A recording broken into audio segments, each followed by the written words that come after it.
Dragon's Heart Tower, Level 23, Residence 30, Thasia and Emma's room. Local time, 0110 hours. Thasia. There was a rule, unspoken yet clearly defined, between those of royal blood and those belonging to a more common disposition. That rule, hedged upon the principles of expectant decorum, was so universal that it pervaded every waking moment of my sensibilities. So much so that despite understanding the current circumstances were anything but expectant, I still managed to feel taken aback by Emma's actions. Actions being the operative word in this instance. As in addition to the sheer awe that came with the topic shown within her sightseer, it was her actions following its conclusion that had managed to elicit the irritation that came with an unruly subject. I had instructed her to retire for the night, and yet, even after a full bath, did I arrive to find her nowhere close to carrying forth that instruction.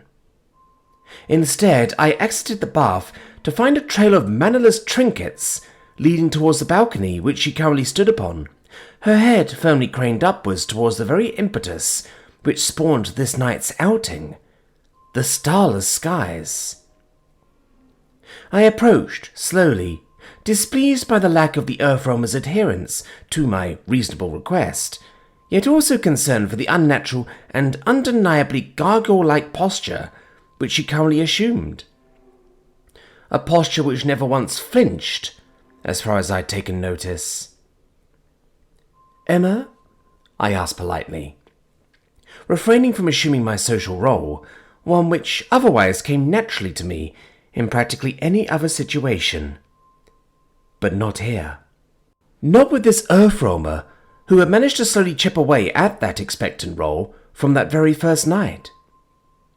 Yet, despite the laxness that came with our interactions, this was an instance in which I had to take charge. If not for decorum's sake, then for the sake of Emma's own well-being. Emma. I couldn't believe what I was seeing. I had my doubts. No, I had more than doubts following Eleanor's explanations of the Nexus's own particular cosmology. Yet I never thought to myself that I would be experiencing an Eleanor moment, a moment of sheer fundamental systematic incongruency as I stared out at an object, a thing that should not have been there. Atop my head was a souped-up version of a Battlefield Recon Optics Suite, one designed for use in both the Forward Expeditionary Ranger Forces and the Pathfinders within TSEC. Except this one was rated for far, far more than typical tactical activities. This was rated for minor astronomical tomfoolery. And that tomfoolery was what I had intended to gun for the moment Eleanor's explanations graced my ears. So as soon as Thasia had excused herself for her hour-long spa session, did I immediately clamour for that module attachment, fixing it onto my helmet's compound lock rail system, before barreling towards the balcony to stare up into that ominously dark and starless sky. I'd expected to see a moon, as in spite of Eleanor's assertions, his explanations never really landed. Instead, they merely lodged themselves as a point to disprove, a fact that I now chastise myself for, especially given how I promised myself to be more open-minded to the possibilities of impossibilities within an entirely different dimension, an entirely different reality. An impossibility that had now well and truly come to fruition, as what I saw was something that even the primary school astronomy student would find odd. Because instead of the typically rendered surface one would expect from a zoomed-in view at the moon, a view that even the most amateur of home astronomers would be familiar with, filled with the telltale landmarks of another world, I instead saw a round circular body. One which neither I nor the Eevee could extract any surface details from, other than the off-white dim light being exuded from it. It was less an object deep within space, as much as it was just a hole. One which even pulsated, its perfectly round shape twitching ever so slightly, even going so far as to narrow and widen, dilating like some oversized eye. These latter observations, as subtle as it may be, and perhaps even impossible to notice with the naked eye, completely destroyed me. As I watched, minute after minute, my eyes no longer focused on its surface, but on its twitching throughout the hour. Only once or twice did I disengage, and only to double-check my sanity through the EV's extended sensor reports, ESRs, each line of which spat out point after point of erroneous readings, none of which conformed to what one would expect of a planet's natural satellite. From the unnaturally flat light curve to its trajectory, which upon closer inspection left a sort of trail. A barely noticeable artifact of light that at first looked like some sort of refractive light phenomenon, but throughout the course of the hour seemed more like a gap left in the moon's wake, like it was actually zipping up the sky behind it. Part of me was in sheer awe at this, wanting to find ways to now support Eleanor's assertions over its nature. Yet another part of me couldn't help but to feel a growing sense of dread over it, attempting to rationalize it in a way that made sense with my own understanding of what it should have been. Rationalizing it in an attempt to make it more congruent with what I'd expected. Both of these conflicting thoughts, however, along with the cosmic horror slowly gnawing at me in the back of my mind, was suddenly and thankfully interrupted by the princess. I found myself coming back down to earth. But instead of finding the typical concerned expression on Thasia's face, my cameras instead relayed to me an expression that fit more in line with stoic frustration. "Had I not instructed you to retire for the night?" She spoke with an audible level of irritation. One that I could only blame myself for, as I turned around to face the Avenor, her expression shifting if ever so slightly, as her eyes moved to notice the massive 8-lensed monstrosity of a device sitting precariously atop of my forehead. This definitely wasn't going to help the arachnid-like claims Eleanor had thrown around following the revelation of my arms. Thasia. I blinked. Rapidly. As the indignant part of me came to a screeching halt at the sight of the arachnous lenses Emma had chosen to adorn her helmet with. I couldn't help but to shudder, this unexpected addition adding an entirely new layer of otherworldly unsightliness onto an already ominous being. A being whose people seemed to be alarmingly adept at constructing more and more highly specific, esoteric artifices to enhance whatever form it was that lay beneath the layers of protective steel. However, this sense of otherness soon faded upon the voice of its user breaking through these layers of artificiality. "Oh, sorry, Thasia, I got a bit carried away there, what with Eleanor's claims and stuff," she began, as she yet again raised her arm up behind her helmet. Her overly colourful body language and the animated voice behind that helmet completely disrupting any and all of the foreboding the armour and its new addition had just exuded. I couldn't help myself from investigating it immediately, so I decided to grab some equipment just to give the moon a cursory look. And, yeah, it's definitely not what I was expecting. This casualness and the inexplicable friendliness that always seemed to come through the Earthroamer's voice had almost completely disarmed the raw indignancies welling within me. In fact, the overt familiarness through which Emma carried herself, which was at first off-putting, now felt inexplicably agreeable, as this sort of earnesty was otherwise a completely foreign concept in most circles. "I assume those are lenses of some sort?" I asked, giving in to both my own growing curiosity and a desire for equally casual banter. "Yep, that's correct," Emma responded promptly, though in spite of the eagerness to talk, I couldn't help but to notice the disquieting anxiousness running beneath it. "I'm sure the fact that it's multi-lensed is probably throwing you off."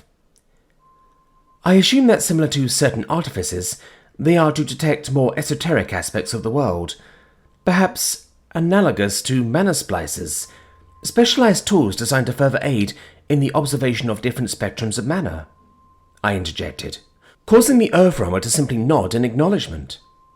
"Yeah, this thing's rated for more than just simple optical zoom-ins and whatnot, so you're right on the money there, Thacia," Emma admitted, her tone of voice hinting at her emotional recovery as the conversation continued. This clear discomfort prompted me to momentarily abandon my pursuit of the Earthroamer's compliance, instead choosing to join her on the balcony, peering up at the wide and radiant night skies of the Nexus. This moment of silence was spent with the human cocking her head in my direction, as she moved back and forth between her own observations of the skies and the movement of my own eyes. "There's probably a lot more going on from your perspective, huh?" she managed out with an eager restlessness, prompting me to nod as I began pointing at each radiant point, using what means I had available to illustrate to Emma the stunning natural beauty that stood in contrast to the rot that was the Nexus. I superimposed the shapes of the various mana streams at points of visible light. I coloured in the spaces between those shapes, using light that was visible to the naked eye, in turn creating what I would hazard to even call art, without the flair of any mana overtones. Following all of which, I eventually brought these points of static art to life, creating what I could only describe as a flat and lifeless facsimile of the real beauty floating just behind it. A twinge of concern quickly precipitated as a result of this display, however, as I worried not for a jab of criticism at my artistic abilities, but instead the social gesture this act had inadvertently treaded into. The act of belittling through what could be misconstrued as a patronizing gesture. I held my breath, ready for the offense to be responded in kind with a dismissive slight. But nothing came. Instead, the only thing to be vocalized was a soft and barely audible "Whoa," followed closely in tow by a reaction brimming with earnest wonder. "That's stunning," the human spoke, her voice drenched in such astonishment that I could actually attribute a phantom smile to it.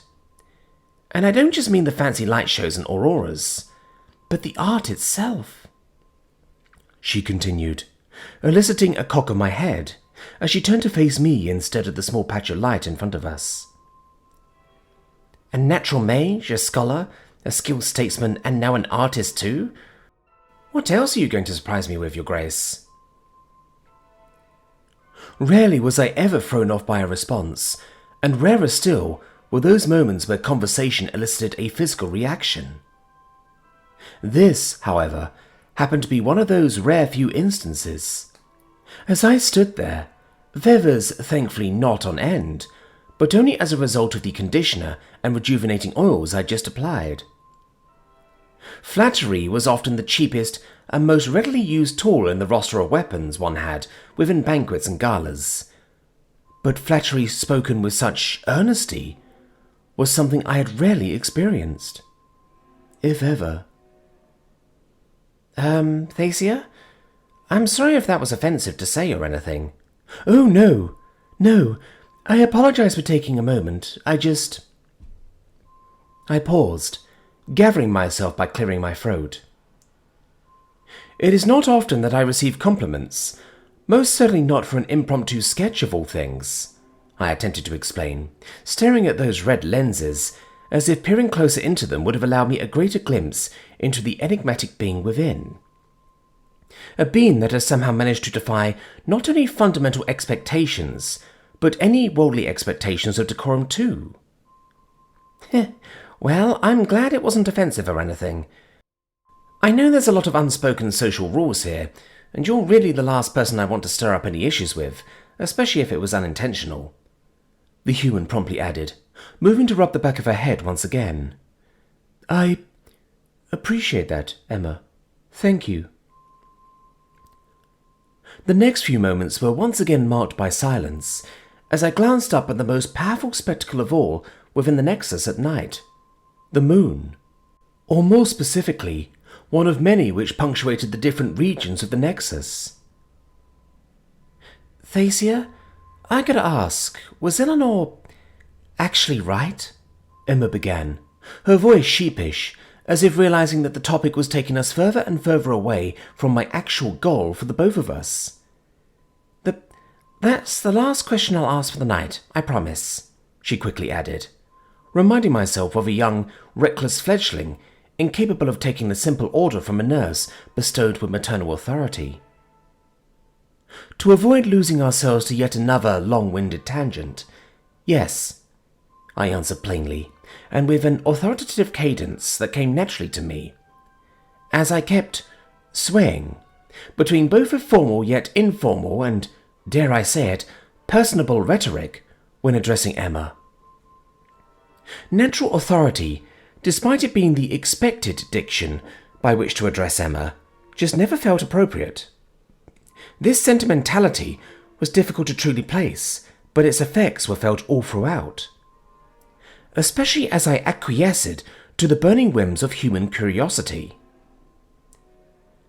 "I sense you wish to briefly follow up that question, so I will allow it." "Thanks!" the human interjected ecstatically, raising both of her hands up in front of her arachneous face in some foreign gesture of excitement. Yet instead of being repulsed, offended, or indignant of what would in any other situation be a social slight born of commoner dispositions, I instead felt amused by it, in a way that was immensely difficult to put into words. "So, I just wanted to quickly follow up that question by asking this. Is it the same across the board, as in other adjacent realms? Because I can try to suspend my disbelief for the Nexus, but, since every adjacent realm is more or less another dimension, or at least separate dimensions from the Nexus, are they all like this? Or are some of them operating more similarly to my realm's cosmological paradigms?" "I do not have a definitive answer for that, Emma," I answered promptly, "nor can I speak for every realm. However, what I can speak for is my own, in which case the answer becomes nebulous. This is because all ideas pervading anything other than the Nexus status quo comes from our rich history prior to the Nexian reformations. However, as the reformations in Ephron realm were both divisive and bloody, much of our records from that era have either been lost or continue to exist as unsubstantiated folktales. However, if the aforementioned whispers are to be believed, the empiricalists from before my time claim that the universe and reality itself operated in a way that was strangely analogous to what your people have discovered, Emma." I paused, taking a moment to ponder that statement, especially as the Nexian cosmological truths felt so compelling when in their raw and unquestionable presence. The belief was that our globe, our world, existed as merely part of a greater system, one separated not by the fabric of reality, but by sheer distance and unimaginable scale. Emma. That answer brought about so many more questions. If the Nexian narrative was what Eleanor claimed it to be, then could we be looking at a whole hodgepodge of realities with vastly different universal rules? Or was it a clear-cut divide between what I was now coining the Nexian model versus the standard model of cosmology? And when taking into account the blatant historical revisionism that was the Nexian reformations, was it possible that Thacia's reality was simply operating on the standard model? Theories abounded now over this whole can of worms. Theories that, unfortunately, had to be saved for another day, as Thacia would reinforce her two-question policy for the night with a stern glare that caused something within me to physically flinch. "I concede to your will, Your Grace." I bowed playfully, eliciting yet another flustered expression from the royal, as she took a single step back, before slowly but surely recovering. These small moments were what made this whole mission so worth it, as I couldn't help but to gleefully smile beneath the helmet. We both re-entered the dorms wordlessly, but not before I continued playing the part of the Princess's Knight, opening and closing the double doors of the balcony. However, right before I left for the tent, and before I could even bid the princess good night, she suddenly brought up a topic that I wasn't at all expecting. "Emma?" "Yes, Thacia?" "There is one more item I wish to briefly touch upon before you retire. That is, if you believe yourself able to." "I'm all ears, Thacia." Thacia paused, and in one of the rare few instances in which her barriers were lowered, shifted forwards with an expression that stood in contrast to the regally stoic mask she typically wore. It was in that instance that I knew something was up. That, or I might have been misreading things entirely. "During your presentation, you mentioned that there is, quote, beauty to be found in the dark," Thacia began, halting halfway, as if out of some tepid self-doubt. "Yes, I did," I nodded, not so much urging the princess along out of impatience, as much as it was an attempt to provide reassurance where she so clearly needed it. "Did you mean it?" Thacia continued abruptly, taking me by surprise. "Yeah, I did," I replied intuitively. As with anything else in that presentation, I was being completely frank about. "That much I gathered, yes. But what I mean is, did you mean it as a representative, an emissary of your people's values, or do you also believe it intrinsically on a physical level?" There was a level of weight to that question that I wasn't at all expecting. One that should have prompted me to stop and think long and hard for an answer. But one that I instead chose to reply with an earnest stream of consciousness. "Both, Princess," I began. "I meant it both professionally and personally. I don't think I have to elaborate further on the professional part, but personally, I find that the dark is usually misunderstood. The dark simply obscures all things equally and indiscriminately. And sometimes, maybe the monsters most people see might actually instead turn out to be anything but. Because sometimes we make monsters out of what in actuality should be beautiful, just based on dumb preconceived biases. And I think it's important to acknowledge that." Thacia paused at that answer, her eyes shifting as if pondering something, before ultimately giving a curt nod in response. "Thank you, Emma.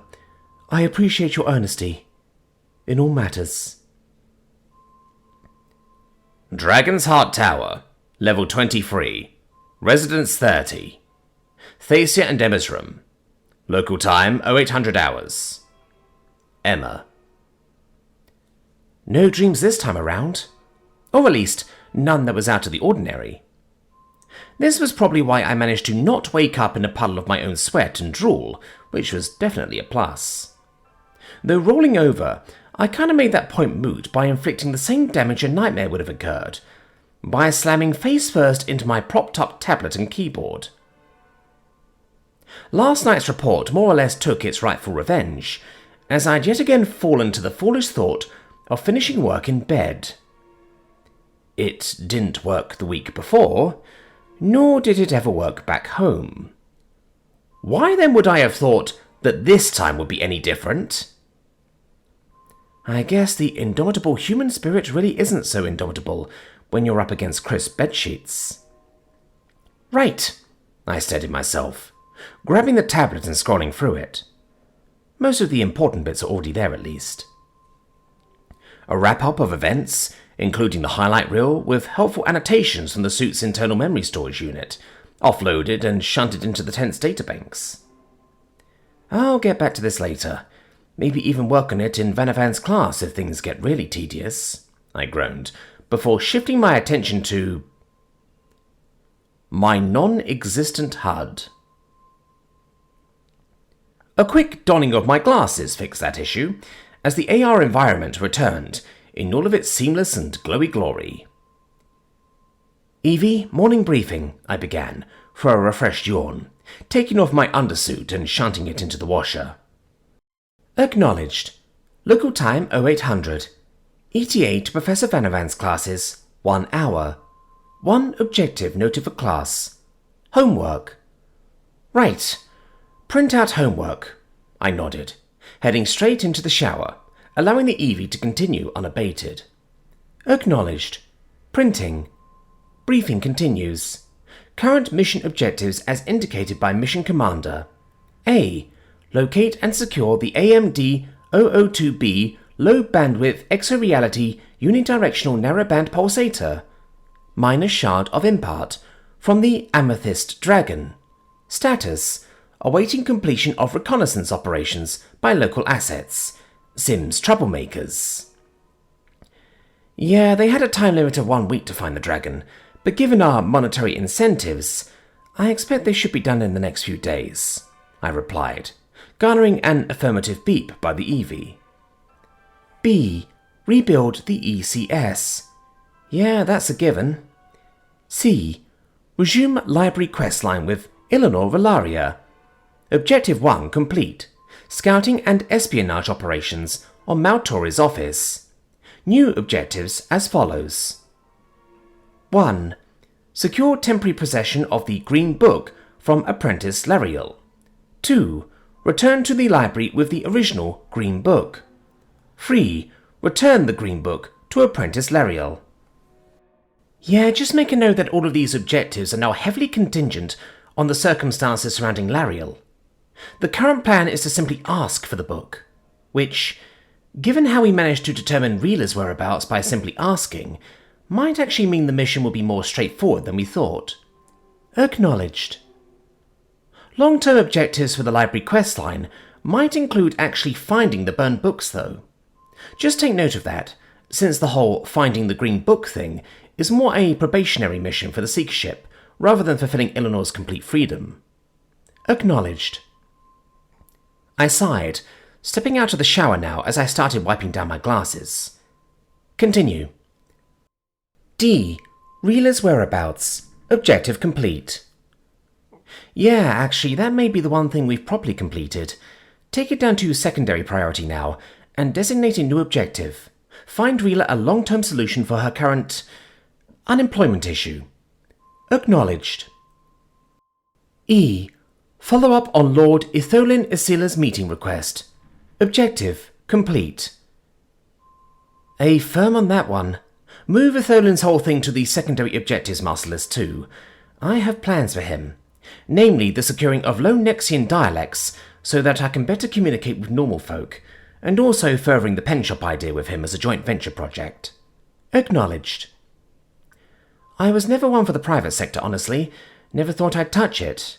But I guess there's a time for everything. I spoke to no one, as the Evie eventually continued. F. Continue the mana desaturation experiment. Priority: foodstuff viability tests. Status: 9 confirmed staple foodstuffs determined as per the HECCP protocols. Right, so about the food. I was thinking of visiting the kitchens eventually just to see what's up with the mana saturation levels of these dishes. Because, correct me if I'm wrong, but there's a marked difference noted between the complexity of the dishes and the mana saturation levels of each dish, correct? Affirmative, Cadet. Yeah, that's something that I need to investigate, and where better to do that than the kitchens themselves? So, just add that in. We might not get to it this week with the Dragon Quest and all, but it's nice to note. Acknowledged. Objective added. G. Review drone footage from Dean's office, following scheduled or prompted self-extraction. That drone hasn't returned yet. Right. We're going to play a waiting game with that one then. I paused, my eyes eventually landing on a new major objective. One that I'd added in the haze of my sleep-deprived state, no doubt. Right, let's formalize this objective. I. Determine the nature of the Nexus's skies and cosmology.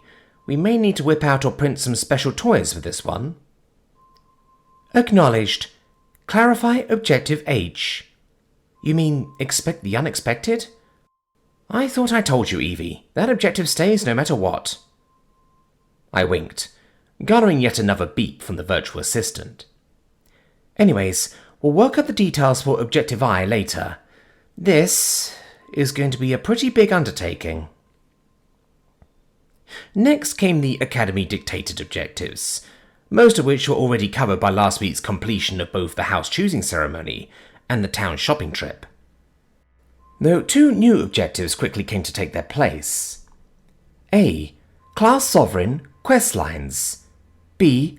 Homework. Yeah, nah, we're not interested in A. Just make a note to keep an eye for how things go on that front, but we're not getting involved. As for B, I'm sure you have that covered. Right, Evie? I grinned widely, eliciting a drawn-out affirmative beep as I began drying myself off and donning a fresh new undersuit. Right, well, let's head out to class. We got to face the music with Atholin's group, and the awkward fallout of us coming just ahead of him in the house-choosing ceremony. And I think I might just pay Reeler another visit today, though even that'll be contingent on whether or not Lariel was available first. Acknowledged. Addendum. Reminder to Mission Commander. Current status on Project Wand Step for Mankind. Printing Alpha Prototype. Time to completion, 5 hours. Right. Thanks for reminding me, Evie. We'll get that installed soon then. Acknowledged. Dragon's Heart Tower. En route to the Grand Concourse of Learning. Local time, 0840 hours. Emma. I gotta say, guys, the Academy uniforms aren't so bad, I grinned, eliciting annoyed grunts and frustrated hisses from the Venerian and the Lupinor in equal measures. Gone were both of their signature outfits, replaced instead by the outfit I'd mostly associated Thacia with for the past week, the reserved, dare I say common outfit consisting of a plain white blouse, deep navy blue pants, a weird brown and grey corset thing, and a gem near the neckline, acting like a weird sort of brooch. This outfit, whilst fitting with Thacia's aesthetics, did nothing to add to the two men. If anything, it detracted from the martial aesthetic I'd associated with Thalmin's Romanesque armour and Eleanor's streamlined Baroque get-up. The black cloak did mitigate the damage to their aesthetics, however, but only so much that it hid most of the damage done by the white blouse. In stark contrast to this, however, the addition of the Academy cloak actually added to the aesthetic of my armour. This was one of the rare few instances I had to thank the armour, I thought to myself with a sly grin. Whilst nothing to write home about, compared to the bespoke Garn-inspired hood and cape, courtesy of Mythis, it at least added to the aesthetic, rather than detracting from it. A fact that Eleanor was hesitant to bring up, but something that Thalmin was very much vocal about. "You're one to speak, Emma," he began with a grumble. "You managed to keep your identity whilst bolstering it with a mantle that complements your knight's visage." What can I say? I guess I'm just built different, I shot back with a sly smile. Only for that back and forth to be interrupted by a certain ball. As he not only walked past us, but purposely bumped into both Thalmin and I. This unexpected slight, given how light it was, wasn't immediately countered by the Evie. However, before I could vocalize a response, something else came into view that prompted my attention. As a certain ferret appeared, alongside his three peermates, with one woman in particular seeming the most peeved amidst the entire group.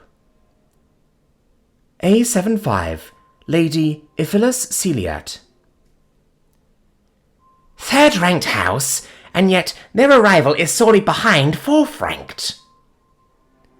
The large serpent-like woman spoke, with Atholin in the background seemingly powerless to stop her, even if he did shoot the woman a sharp gaze. Tell me, What was it that truly made you better, Oh, I do not blame Lord Relaria, nor his wolven compatriot, or even your tainted fellow. No. My issue lies in the one-trick act that is entirely suited for fourth-rate status. One that your friends have since artificially lifted you from. She seethed, her voice hissing with frustration, the scales on her form glistening to the tune of several distinct mana radiations. Her hood flaring, revealing patterns both natural and unnatural within their interior confines. It felt as if another contender was about to make a scene out of their frustrations. But, thankfully, that was not to be. As another formerly unassuming student finally came to untangle the sour web of fervent accusations and unrestrained vitriol. A student who'd formerly been hidden firmly in the shadows of his cloaked outfit, but was now proudly on display as a being that the EV had yet to have classified, save for his name and title. A74, Lord Telios Lophim. The man was tall, about Quiv's height, just about rivaling the armours, but was built in a way that I could only describe as wiry, yet fit. His skin was a deep red, though skin was a debatable descriptor for it, as it partially shone and shimmered in the light of the morning sun. Zooming in, small aquatic scales were seen where otherwise mammalian skin should be. What's more, his face was the most notable out of the rest of his features. As I was momentarily met with two golden pupils, set against a jet-black sclera that swam back and forth between my lenses and the offending snakes. This was not to mention the anglerfish-like lure that emerged just above his brow ridge, one which seemed to lack any shine to it at this point. "Let's go," was all he said, in a deep and resonant voice. "But, Lord Lophim," "I said, let's go," he reiterated, refusing to take no for an answer as he grabbed the snake's wrist, pulling her out of the hallway and into the classroom. Etholin soon followed suit, but not without a barely audible "apologies" that he mouthed in my general direction. That was already a lot to unpack. But time marched onwards as we eventually found ourselves once more within Vanavan's classroom. Though this time everyone seemed to once again be busy sorting themselves into the new seating arrangements. "I must apologize," Vanavan began, "but given the conclusion of the house-choosing ceremony, we must now return to the traditional manner in which seating arrangements are conducted," he explained, garnering a series of moans and groans that refused to die down until both Quiv and Oris raised their voices. 20 minutes had passed before we were able to acquire our new house seats, following which homework was delivered to the front of the class, courtesy of both Ping and Quiv, who seemed to compete amongst each other for the gathering of homework. Quiv was the one to receive my printed-out homework. His eyes grew with suspicion as his gaze swung back and forth between my hands and the paper in front of me. "Good morning, students. Now that we're all settled, let us begin today's lecture." Vanavan's voice was practically drowned out by the ambient noises of the world following that line. As I turned to the Eevee, with a loud sigh, properly muted from the outside world, "Eevee, I wish there was a way for us to fast-forward through class." "Acknowledged,"